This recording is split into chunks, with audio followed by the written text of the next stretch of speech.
week 26, day 5. Evaluation of your week. We've been focused on being patient this week. How'd you do? Page 146, developingcharacter.org. Every day that you were a good role model for being patient, write a plus. Now, the number one thing, we've talked about this a lot, the number one thing is honesty. Don't lie to yourself.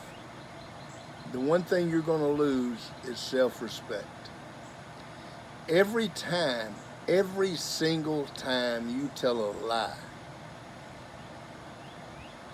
whether anybody else knows it, you know it. And every time you tell a lie, you lose a little bit of self-respect.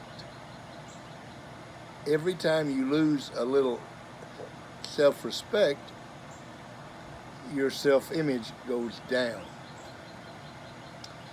Every time your self-image goes down, your expectations go down. You're going to perform in exactly the manner in which you see yourself. When you tell the truth, your self-respect goes up. So when I look back and I look at Monday, Tuesday, Wednesday, and Thursday, and I'm going to put a plus or a minus beside each one of those. And I'm going to say, okay, on Monday, I was very patient. Something negative happened and I didn't react emotionally. I was patient. I had self-control. I ignored the noise. I didn't let someone else set the agenda. I shook it off and stepped right on up. I didn't take problems to work. I didn't take problems home.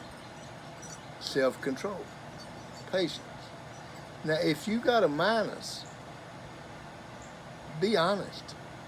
You don't beat yourself up because you got a minus. Nobody ever said you were going to be perfect. You develop these qualities a little bit at a time. You develop self-control, you develop patience a little bit at a time. In other words, you don't get patience all in one stroke. We don't have this lesson and all of a sudden you're a patient person.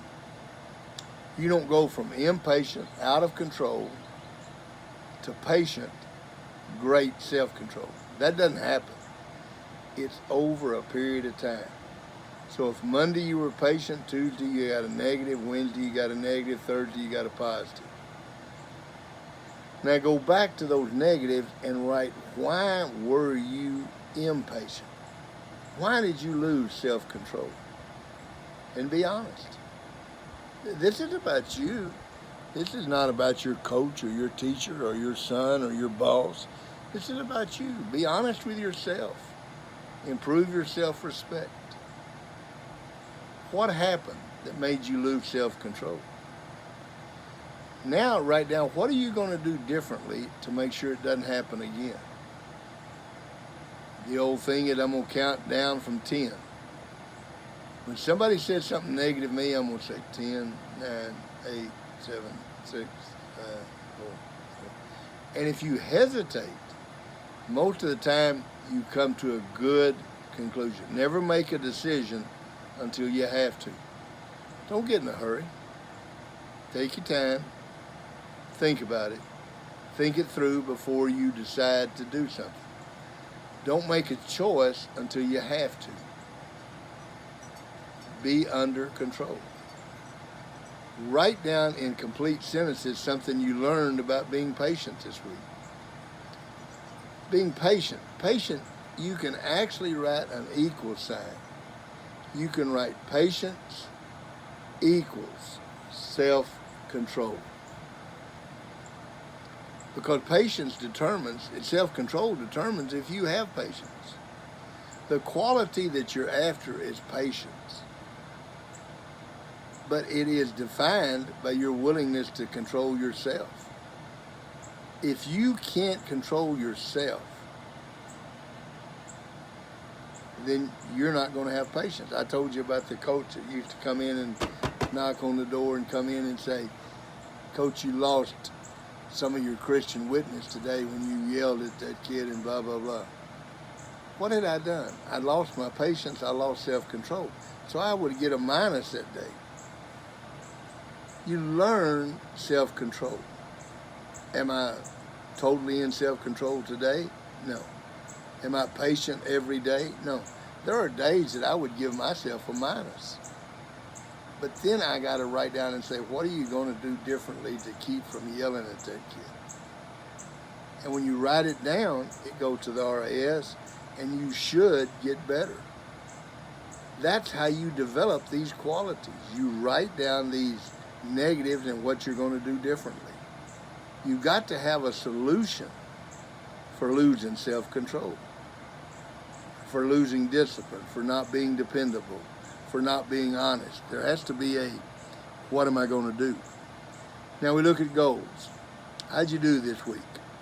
Looking back to goals that you wrote, how did you do? If you completed your goal, what did you learn? If you did not complete your goal, what are you going to do differently next week to make sure you do? Same concept, same idea. We're going to develop the quality of being purpose-driven. How do you do that? By being honest. If you didn't, write down those goals, those 7 things we talked about. SMART, specific, measurable, setting your time aside, don't let other people set your agenda. Do those things. Set a timetable for them. Get better every week. If you're this much better this week than you were last week, that's great. Because eventually it's going to be real big. You're doing great. I'm proud of you. I really appreciate the opportunity to be here. Be a role model for patience and self-control. Amen.